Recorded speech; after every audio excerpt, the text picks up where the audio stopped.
레위기 라바 7편 제물과 속죄 그리고 제사장의 역할. 오늘 우리는 레위기 라바 7편으로 들어갑니다. 이 장은 특히 제물과 속죄 그리고 제사장의 역할에 대한 깊은 해석을 담고 있습니다. 성경 본문은 레위기 6장과 7장에 나타난 제물 규례와 관련되어 있는데 랍비들은 이 구절들을 단순한 율법적 규정으로 보지 않고 하나님과 이스라엘의 관계를 드러내는 영적 메시지로 읽어냈습니다. 랍비들의 해석은 각기 다르지만 그 공통점은 언제나 하나님의 자비와 은혜가 율법의 심장부에 있다는 것이었습니다. 오늘 우리는 여러 랍비들의 목소리를 따라가며 이 장이 담고 있는 깊은 의미를 하나하나 풀어보겠습니다. 랍비 요하나는 레위기 6장 12절 제단 위의 불은 항상 피워 꺼지지 않게 할지니라는 말씀을 주목했습니다. 그는 이렇게 말했습니다. 제단 위의 불은 단지 나무가 타는 불이 아니다. 그 불은 이스라엘의 마음속에서 꺼지지 않아야 할 믿음의 불을 의미한다. 제사장이 불을 지키듯 이스라엘의 각 사람도 자기 마음의 믿음을 지켜야 한다. 랍비 요하나는 이어서 한 비유를 들었습니다.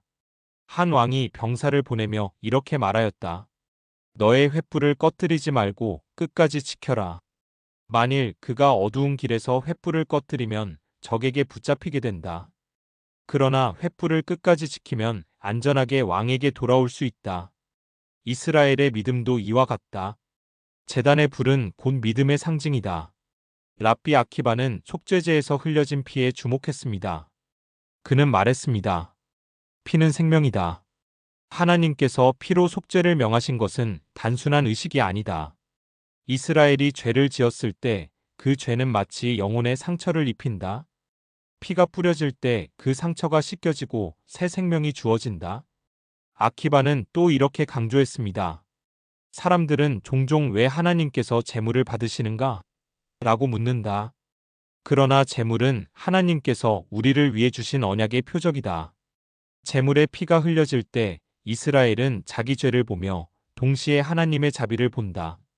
랍비 메이르는 제물을 왕과 신하의 관계로 비유했습니다. 왕에게 잘못한 신하가 있다. 왕은 그를 벌할 수도 있지만 그 신하는 왕 앞에 선물을 가져와 용서를 구한다. 왕은 선물을 보고 마음이 누그러져 그를 용서한다. 이스라엘의 제물도 이와 같다.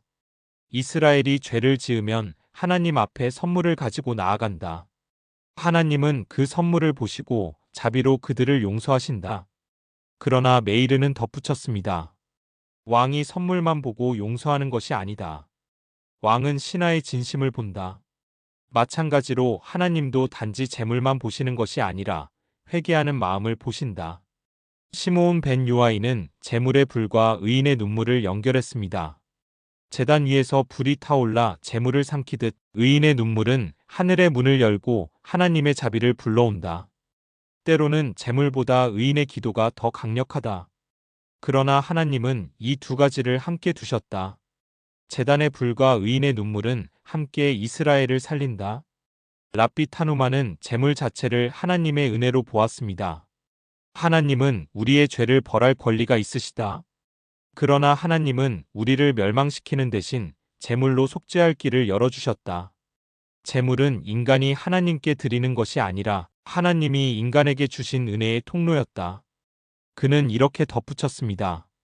하나님은 자비로우셔서 인간의 죄를 기억하지 않으신다. 그러나 인간은 죄를 깨닫고 돌아오도록 제물이라는 길을 주셨다. 앞에서 우리는 요하난, 아키바, 메이르, 시므온 벤 요아이, 타누마의 해석을 보았습니다. 이제 다른 랍비들의 전승을 이어서 살펴봅니다. 랍비 엘리에제르는 제물을 하나님과 인간 사이의 다리라 불렀습니다. 죄로 인해 인간과 하나님 사이에는 깊은 골짜기가 생겼다. 사람은 그 골짜기를 건널 수 없고 하나님께도 다가갈 수 없다. 그러나 제물은 그 위에 놓인 다리와 같다. 사람이 제물을 가지고 오면 그 다리를 건너 하나님께 나아갈 수 있다. 그는 덧붙였습니다. 만일 사람이 다리를 건너면서도 마음을 바꾸지 않는다면 그 다리는 곧 끊어지고 만다. 그러므로 제물은 다리이지만 그 위를 걷는 것은 회개의 발걸음이다. 랍비 예호수아는 제물을 장부와 기록의 비유로 해석했습니다. 사람이 죄를 지으면 천사는 그것을 기록한다. 죄의 기록이 많아지면 사람의 영혼은 무거워지고 결국 심판을 피할 수 없다. 그러나 제물을 드리면 하나님은 천사에게 말씀하신다. 그 장부에서 그 죄를 지워라. 이것이 속죄제의 은혜다. 그러나 중요한 것은 그 장부가 지워졌다고 해서 사람이 다시 죄를 지어서는 안 된다는 것이다. 만일 다시 죄를 짓는다면 그 장부는 더 무겁게 채워진다. 랍비 요새는 제물을 남편과 아내의 관계에 비유했습니다. 한 남편이 아내와 다투었다. 아내는 잘못을 저질렀고 남편은 화를 내었다. 아내는 남편에게 화해의 선물을 가져왔다. 남편은 선물을 받고 마음을 풀었다. 이스라엘이 제물을 드릴 때 하나님은 마치 남편처럼 마음을 푸신다. 그러나 진정한 화해는 선물 그 자체가 아니라 마음을 돌이키고 관계를 회복하는 데 있다. 랍비 하나냐는 제물과 금식의 관계를 강조했습니다. 제물이 육체의 행위라면 금식은 영혼의 행위다. 하나님은 두 가지 모두를 원하신다. 제물은 손으로 드려지는 것이고 금식은 심령으로 드려지는 것이다. 둘이 함께 있을 때 하나님은 더욱 기쁘게 받으신다. 시므온 벤 라키시는 놀라운 말을 했습니다. 회개는 제물보다 크다. 성전이 있을 때에는 사람은 제물을 통해 속죄를 받았다. 그러나 성전이 무너진 후에도 회개하는 자는 여전히 용서를 받는다. 하나님은 회개하는 마음을 제물보다 더 기뻐하신다. 그는 이어서 말했습니다. 제물이 없는 시대에도 이스라엘이 멸망하지 않은 이유는 하나님께서 회개를 제물보다 크다고 보셨기 때문이다. 여기서 우리는 중요한 흐름을 발견합니다. 엘리에제르는 제물을 다리로 보았고 예호수아는 장부로 보았습니다. 요새는 화해의 선물로, 하나냐는 금식과 함께 드려야 하는 이중행위로 해석했습니다. 시므온 벤 라키시는 더 나아가 제물보다 회개 그 자체를 더 중시했습니다. 즉 랍비들의 공통된 메시지는 이것입니다. 제물은 단순한 의식이 아니라 회개와 마음의 변화가 함께할 때 의미가 있다.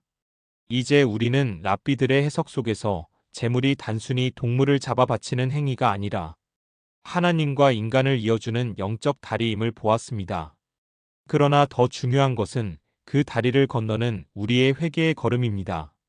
랍비들의 해석을 따라가다 보면 제물 규례는 단순한 율법 조항이 아니라 하나님과 이스라엘의 관계의 이야기라는 사실을 깨닫게 됩니다. 믿음의 불을 지키라. 랍비 요하난이 말했듯 제단 위의 불은 꺼지지 않아야 했습니다.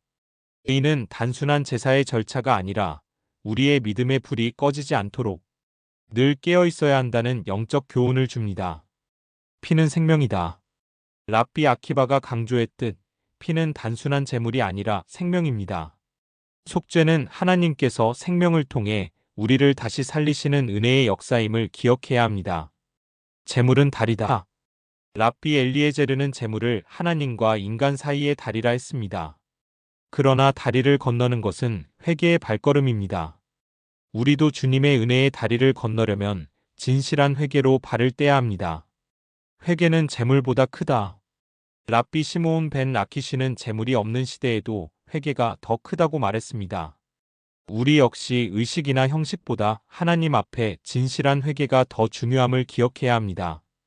거룩하신 하나님, 레위기의 말씀과 랍비들의 해석을 통해 제물이 단순한 동물이 아니라 우리의 마음을 돌이키는 회개의 통로임을 깨닫습니다.